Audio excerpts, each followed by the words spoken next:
now have in the studio Coach Ronnie Magsanoc. Hi, Coach. Good morning. Good morning, Dre. Long time, ah. Coach, okay, I just mentioned the names. Your thoughts first, initial thoughts on the Gilas pool that we have there. Probably the best and the brightest talent that you can have. You talk about the young core of the special draft, yung 5 players na initial na binanggit mo, sila Ray Suerte, Isaac Go, and of course, si Iñeto Brothers and Bulanadi.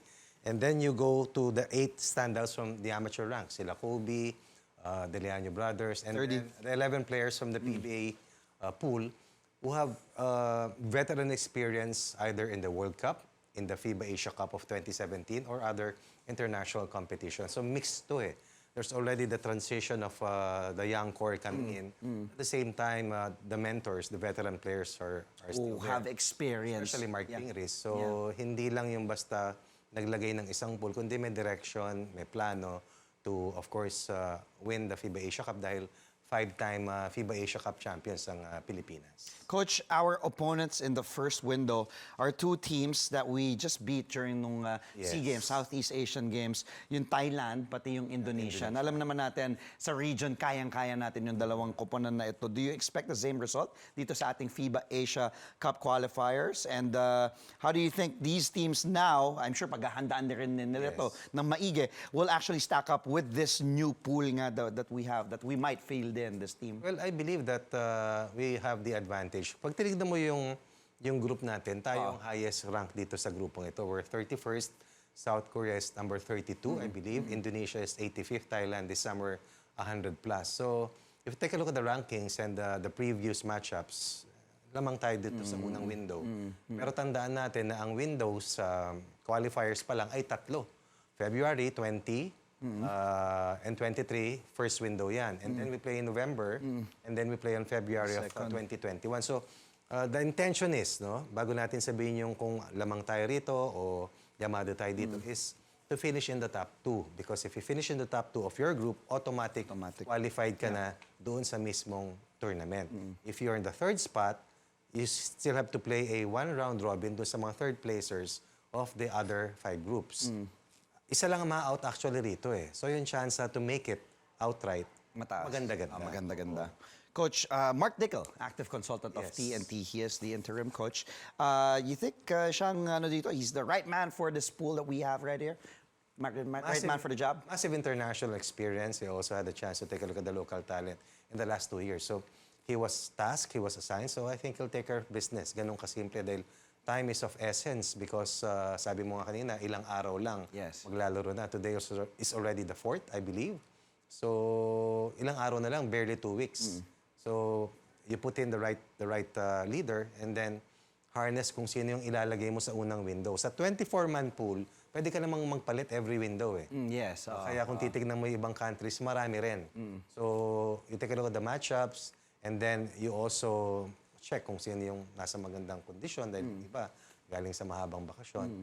And then you put in your first wave of soldiers to compete dun sa unang window in about 2 weeks. Sa tingin mong sistema ni Coach Mark Dickel dito sa pool na to, sa team natin, hopefully sa qualifiers, what do you think will they be running here? Well, you have to also be able to understand na the PBA is different from the international game. Of course, yeah.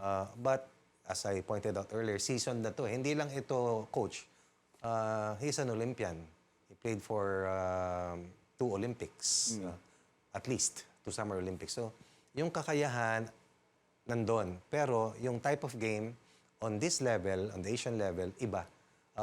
I guess what he will run will depend on the players that he will get.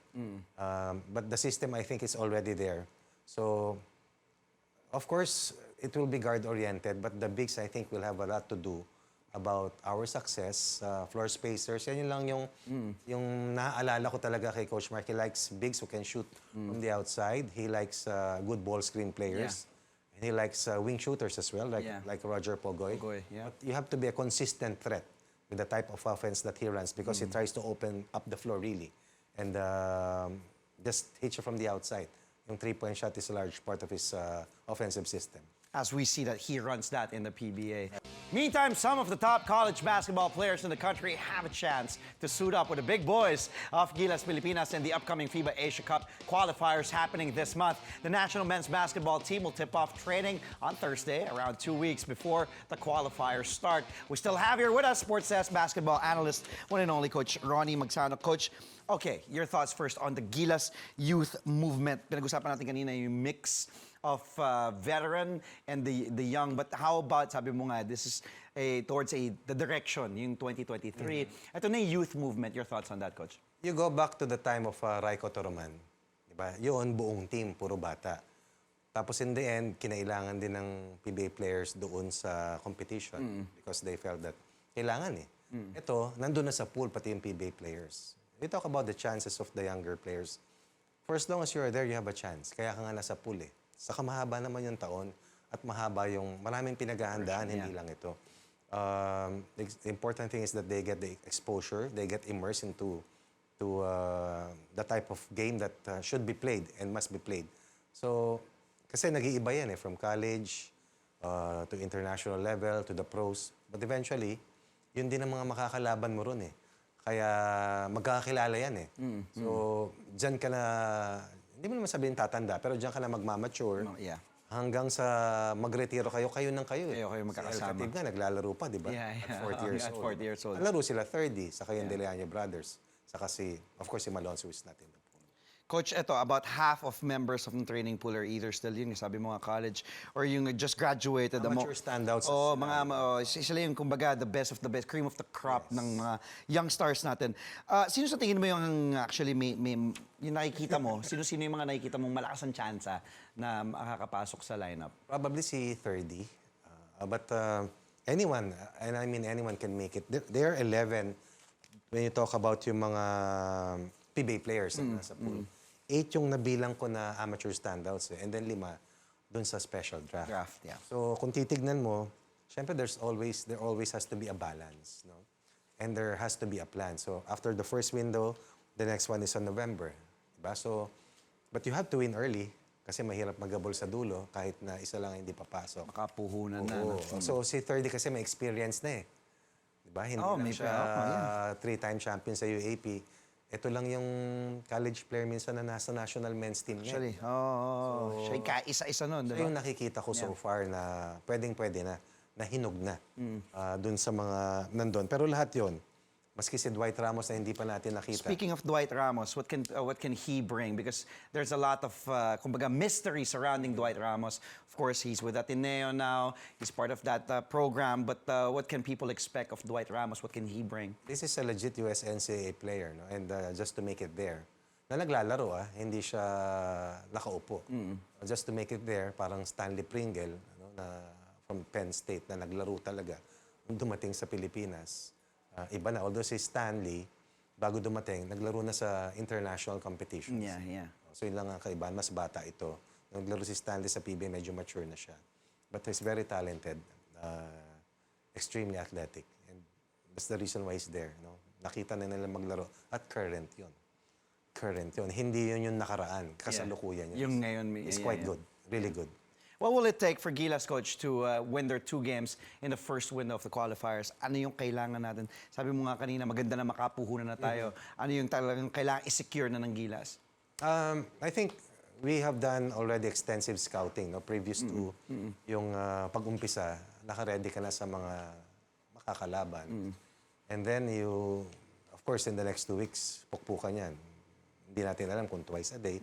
But yung preparation is knowing your opponents. That's number 1. Number 2, it's having the best matchup against, of course, our first game will be against Thailand. Which will have Tyler Lamb in its roster. Yun ang unang titignan mo Diba? Sino muna yung makakalaban? The best player of that team. The preparation right now is something that you're in control of. Hindi mo naman alam ang gagawin ng kalaban. And I think that will be the focus of the staff ni Coach Mark Dickel. Yung harnessing the roster, not just the pool. Kasi we talk about the pool, that's 24. Sa ngayon, in 2 weeks, probably hindi naman siguro lahat ng 24. Meron nang na-identify, probably 16 or a little over 16, and that you will choose from, barring any health issues, di ba? Pero meron nang tinitingnan yan. And then you take a look at the conditioning level, kung sino yung ready na. sino yung hindi pa. Kasi ano yan eh, isang laro lang eh. Laro dito sa Manila on the 20th, lipad ka after a few days, laro ka ulit. You play in Indonesia. So, hindi ka pwedeng madapa. You have to secure those first 2 wins. And I think we match up well against these 2 teams. Coach, we're going to stop the clock again for a bit. But later, Coach Ronnie Magsanoc and I will talk about the PBA's plans to launch its own 3x3 basketball event. This is Sports Desk only on CNN Philippines. Keep it there.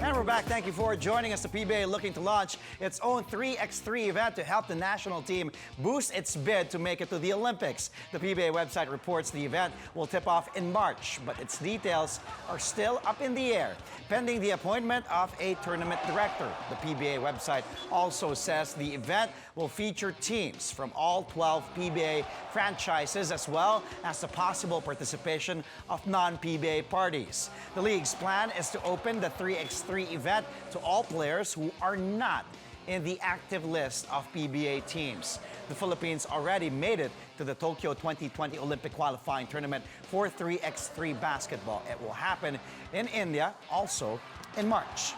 Sports Desk basketball analyst Coach Ronnie Magsanoc is still here with us. And Coach Ronnie is also the National Program Director for 3x3 basketball here in the country, as well as the head coach of Team Philippines in the Olympic qualifying tournament. Coach, talking about etong plans ng PBA, how will that, yung plans for the 3x3 event, help the national team? Napakalaking bagay yan. That's an unanswered prayer really. And a lot of thanks to also go to the Board of Governors and Commissioner Willie Marshall. Kasi ito talaga yung gustong push ng ating SBP President na si Mr. Al Panlilio na magkaroon ng partnership. This, I think, is not just focusing itself on 2020 dahil malapit na yan, yung Olympics, but more so para sa 2024 Paris Olympics.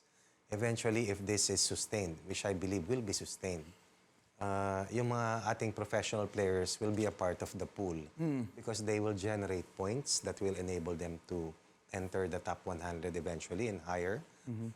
And then, kasama na sila talaga sa lahat ng pwedeng maglaro. Kasi ngayon, going back to the point that you mentioned, the Olympic qualifiers, there will be 2 professional players that we can bring, plus 2 top 10 players in the roster. But we'll go to that in detail after the direction has been set kasi hindi pa Wala pa, hindi pa planchado in detail. But hand in hand and connected dito sa move ng PBA, this is historical, this is innovative, and this is thinking out of the box. Believing that basketball itself is not limited to 5-on-5 dahil dito ang focus ng PBA. Because 3x3 can also help the PBA in the long run. No? Dahil itong mga players na naglalaro sa 5-on-5, katulad nila Chris Newsome, nila Jason Perkins, nila Mo Tautua, sila CJ Perez, napatunayan na nila that any given time they can compete and that they can win in representing the country. Ito, dalawang may hit mo. Represent your mother team and eventually when you get called to the pool, you represent the country. Pero ready na sila. Hindi yung katulad dati na pag pinahiram, ihahabol namin. Ito hindi na. They will all be ready. May talk about the rules, how to play the game, who to play, and how to win. Kasi yun ang mga importanteng bagay. And once naumpisahan ito, I think the long-term impact is just enormous. So I'm praying and hoping that it will be supported well dahil hindi ko pa nakita nangyari ito. The PBA ran a 3x3 program before for women's. No? Sana maibalik din. But as of now, directly involved yung mga mother teams eh. Kaya exciting eh. So everybody is in it And this will be very competitive. And when you talk about competing, yan yung gusto ng mga PBA players eh. And when we do that and when we grow this further, the partnership likewise, it will generate more awareness from the grassroots, yung mga bata, na hindi lang sa 5-on-5, kundi pwede ka naman maging magaling dito sa Mag-excel 5-on-5, dito sa- maging 3x3 Ano ka din ng 3x3, specialist tama, ka rin. tama. So, yun ang nakikita ko sa ibang countries na yung iba kasing countries talaga, 3x3 players lang, dedicated. Pero sa akin, sa paniniwala ko, at sa nakita ko, you can excel in both. Pwede naman eh. For as long as there's proper training and then yung scheduling ay tama, pwede. Kasi buong taon naman.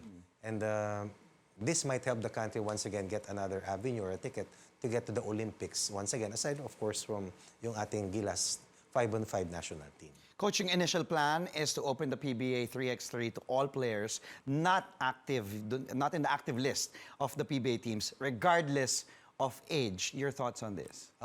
We have to be exact about that because all I know is from what I've read, like what you have read earlier. Yes. So we will just await, of course, our connection with Mr. Eric Castro and the good commissioner, and we'll take it from there.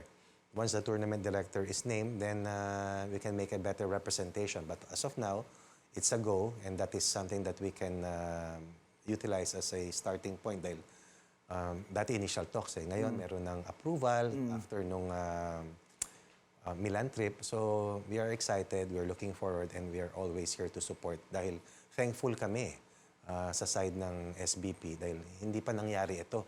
And ngayon, when the PBA has bought into this idea at sila pa yung proponent, napakalaking bagay. And it also opens the door for our professional players to be a part of the national team of 3x3. Kasi ngayon, naging limitado dahil nga sa rules ng FIBA. But once this opens the eyes of our pro players, na pwede. Diba? Kasi konti lang sila eh. 4 lang sila eventually. Sa ngayon, dalawa nga lang pumasok. So mas tataas yung awareness and I think we will be very, very competitive on the international level in the long run. Coach, sabi mo ngayon, nabanggit mo this year na, where are we in terms of yung preparations for the Olympic qualifiers? There'll be a meeting in 24 hours, so we'll take it from there Okay. before issuing any official statement Okay. regarding the matter. But you're gonna get back to us, right? Of course. All right, thank you so much again, Coach Ronnie, for being here on the show. Have a great week ahead. Again, we just spoke to Coach Ronnie Magsanoc.